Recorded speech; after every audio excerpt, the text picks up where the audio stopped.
কলকাতায় দক্ষিণেশ্বরের যে মন্দির আছে সেখানে গেলেই আপনি দেখতে পাবেন আদ্যাপীঠ মন্দির। দক্ষিণেশ্বরে যত টোটো আছে ওরাই সব সময় আপনাকে দর্শক বন্ধুদেরকে বলে আদ্যাপীঠ দর্শন করুন। তাই আজকে আমি চলে এসেছি কলকাতার আদ্যাপীঠে।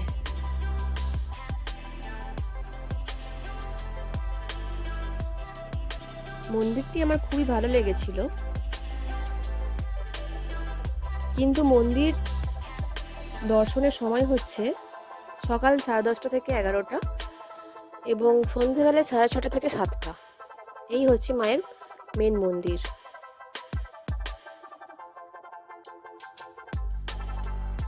দক্ষিণেশ্বরে যারা দর্শন করেন, দর্শনার্থীরা প্রত্যেকেই এই আদ্যাপীঠও দর্শন করেন।